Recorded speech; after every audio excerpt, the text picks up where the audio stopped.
Hi అండి, అందరూ ఎలా ఉన్నారు? అందరికైతే రాఖీ పండుగ శుభాకాంక్షలు. రాఖీ పండుగ అయితే అందరూ ఎలా చేసుకున్నారు?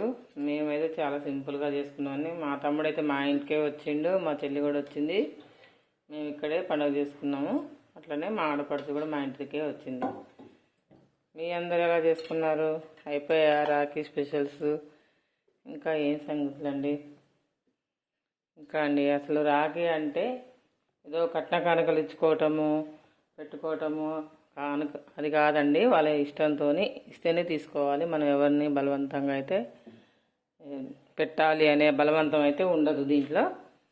ఓకేనా? అసలు రాఖీ ఎందుకు వచ్చిందో తెలుసా అండి? అసలు రాఖీ పండుగ అసలు శ్రావణ మాసం పున్నంకి ముందు వచ్చేదే రాఖీ పౌర్ణమి అంటారు. దాన్ని జంధ్యాల పౌర్ణమి అని కూడా అంటారండి చాలామంది. అసలు మన భారతదేశంలోనే ఈ రక్షాబంధనకు ఒక విలువ అయితే ఉన్నది. అసలు ఇది ఎట్లా ప్రారంభమైంది అనేది చాలా చరిత్రలు అయితే ఉన్నాయండి పురాణాలలో. అసలు చాలా చాలా కథలు అయితే వినపడతాయి. పూర్వం అయితే అసలు వృధాసురుడితో యుద్ధం చేస్తున్నప్పుడు ఇంద్రుడు ఓడిపోయే పరిస్థితి వచ్చింది. అప్పుడు తన భర్తకు విజయం చేకూరాలని కోరుతూ ఇంద్రుని భార్య శశిదేవి అయితే ఒక దారము మంత్రించి అతని కుడి చేతి మణికట్టుకైతే కడుతుంది. దీంతో ఆయన రాక్షసులను ఓడించి విజయం సాధించారని, అలా రాఖీ పుట్టిందని అంటారు. అదే అండి రాఖీ గురించి అయితే ఇంకా చాలా చాలా స్టోరీలు కూడా ఉన్నాయండి. మహాభారతంలో కూడా శ్రీకృష్ణుడు కూడా యుద్ధానికి వెళ్ళేటప్పుడు ఆయన శ్రీకృష్ణుడు శిశుపాలని రక్షించామనే టైంలో ఆయనకైతే ఇప్పుడు సుదర్శన చక్రాన్ని ప్రయోగించిన టైంలో ఆయన చేతికైతే గాయం అవుతుంది. అప్పుడు అక్కడే ఉన్న సత్యభామ రుక్మిణీదేవి అటు ఇటు పరుగులు పెడతారు. వాళ్ళకి ఏం చేయాలో అర్థం కాదు.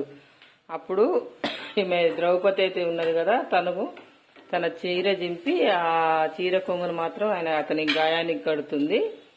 అందుకు అప్పుడు కృష్ణుడు అంటాడు, ఎప్పుడు నీకు నేను తోడుగా ఉంటానమ్మా, నేను ఎప్పుడు కాపాడుతాను అని అంటాడు. అందుకే ఆమెకు వస్త్రాపరణ జరిగినప్పుడు ఆయన అయితే కాపాడుతాడు, ఆదుకుంటాడు ఆ పరంధాముడు.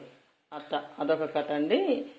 ఇంకొక కథ అయితే బలిచక్రవర్తి మహారాజు ఉన్నప్పుడు, మన బలిచక్రవర్తి ఉన్నాడు కదా, మన భూమండలాన్ని ఉంటాడు అన్నట్టు దానవుల నుంచి మానవ.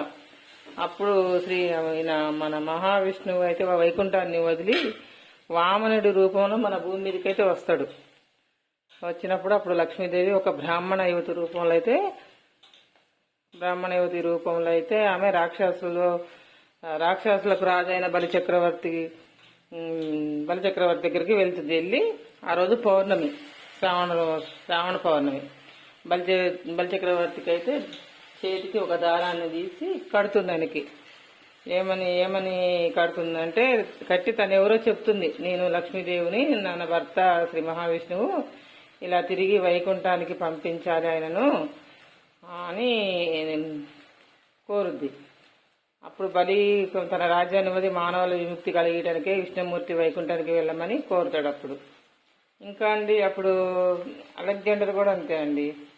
ఇలా చాలా కథలు ఉన్నాయి, చెప్పుకుంటూ పోతే చాలా పెద్దగా ఉండే స్టోరీ. అందుకే అండి రాఖీ పండుగ అంటే ఒక రక్షణ, అన్నదమ్ములకి ఒక రక్షగా కట్టడం అన్నట్టు. మనం వాళ్ళ మంచి కోరుతూ వాళ్ళకి మేము ఎప్పుడు అండగా ఉంటాము, అది మన అనుబంధానికి గుర్తు అని చెప్పేసి రాఖీ అయితే కట్టుకుంటారండి. అందుకే అండి నాకు తెలిసినైతే ఇది. ఇంకా మీకు ఏమన్నా తెలిస్తే మాత్రం కామెంట్ రూపంలో కామెంట్ సెక్షన్లో అయితే పెట్టండి.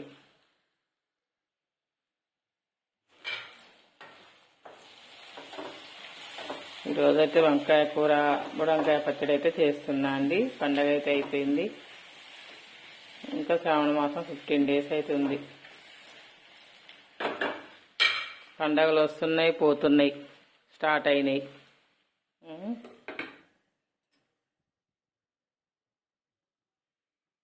బుడంకాయలు పచ్చడి అయితే చేస్తుందండి. ముందుగా అయితే కొంచెం జీలకర్ర అయితే వేసుకుందాం రోట్లో.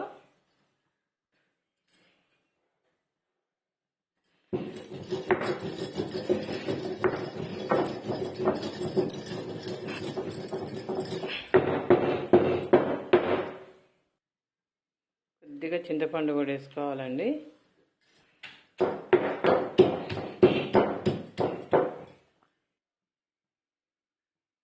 కొంచెం మెంతిపొడి పౌడర్ కూడా వేసుకుందాం. పచ్చళ్ళల్లో మెంతి జీలకర్ర ఉంటే చాలా బాగుంటుందండి టేస్ట్. అసలు అట్లా కొన్ని పచ్చిమిర్చి అయితే వేసుకున్నాం అండి. ఒక 1/2 కేజీ బుడంకాయలకు 10 పచ్చిమిర్చి అయితే వేసాండి. కరెక్ట్గా సరిపోద్ది మనకు కారం అయితే. వీటిని కూడా కచ్చా పచ్చ అయితే దంచుకోవాలి. మరీ మెత్తగా కూడా దంచుకోవద్దండి. ఇది మిక్సీలో పెడితే మెత్తగా అయిపోతే టేస్ట్ అంత మంచిగా అనిపించదండి. రోట్లో దంచుకుంటే బాగుంటాయి, కానీ ఈ చిన్న రోళ్ళలో దంచాలంటే చాలా చిరాకండి. కానీ రుచి కావాలంటే కష్టపడక తప్పదు మనం అయితే.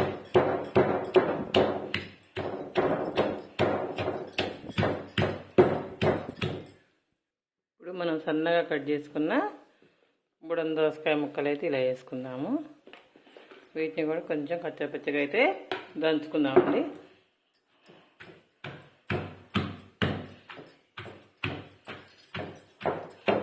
మంచి స్మెల్ వస్తుందండి దోసకాయ స్మెల్.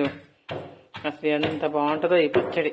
పచ్చి ముక్కలు పచ్చడి చేసుకుని తాలింపు పెట్టుకొని తింటే అసలు సూపర్.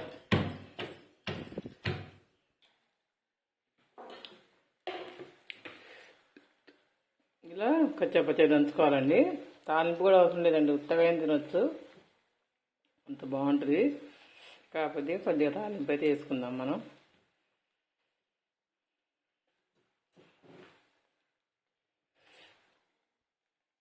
పచ్చడి నూరుకొని వచ్చేసరికి వంకాయ కూర కూడా అయిపోయిందండి. ఇప్పుడు కొద్దిగా అయితే సాల్ట్ వేసుకుందాము. ఏ మసాలాలు అవసరమే లేదండి. ఇలా వండేసుకొని చక్కగా పప్పులోకి పక్కగా పెట్టుకొని తింటే సూపర్ ఉంటుంది. అన్నంలో కూడా తినొచ్చు, అలాగే చపాతీలకు కూడా చాలా బాగుంటుంది. చూడండి ఎంత చక్కగా మగ్గిపోయిందో లేత వంకాయలు.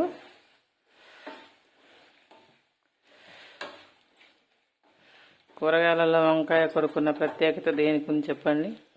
అంత ప్రత్యేకత అది. కూరల్లో రారాజు వంకాయ అంటారు.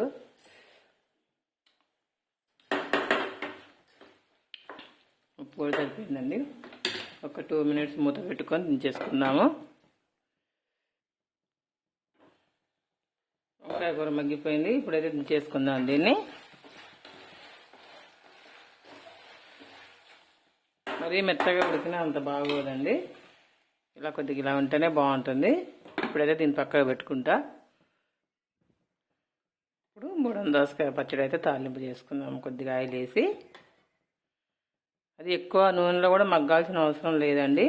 ఆయిల్లో తాలింపు చేసుకుని పక్కకు పెట్టుకుంటే సరిపోతుంది. జీలకర్ర, ఆవాలు, కొంచెం ఎండుమిర్చి,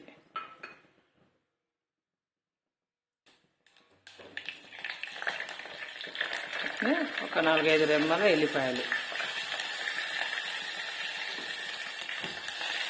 కరివేపాకు, కొద్దిగా ఇంగువ వేసుకుందామండి ఫ్లేవర్ కోసము.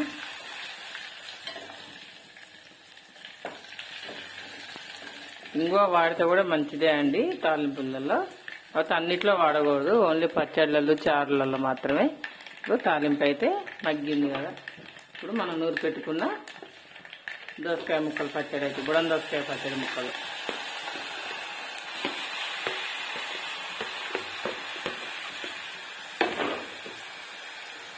సిమ్లో పెట్టుకొని ఒక 2 మినిట్స్ అంతే అండి. 2 మినిట్స్ కొద్దిగా మగ్గనెత్తి దించేసుకుంటే సరిపోతుంది. గుమగుమలు ఆడుతుందండి వాసన అయితే.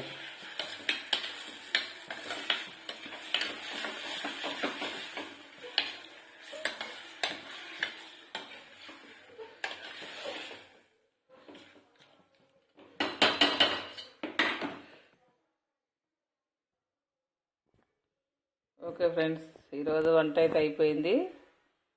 ఈరోజు వంటలు అయితే ఇవ్వండి. కొంచెం గోంగూర పప్పు, బుడం దోసకాయల పచ్చడి, అట్లే వంకాయ ఫ్రై, రైస్ కూడా అయిపోయింది. ఇంకా తినటమే ఆలస్యం ఫ్రెండ్స్. ఓకేనా ఫ్రెండ్స్, మీకు కనుక ఈ వీడియో నచ్చినట్టయితే లైక్ చేసి, షేర్ చేసి, సబ్స్క్రైబ్ చేయండి. థ్యాంక్ యూ అండి. Thank you.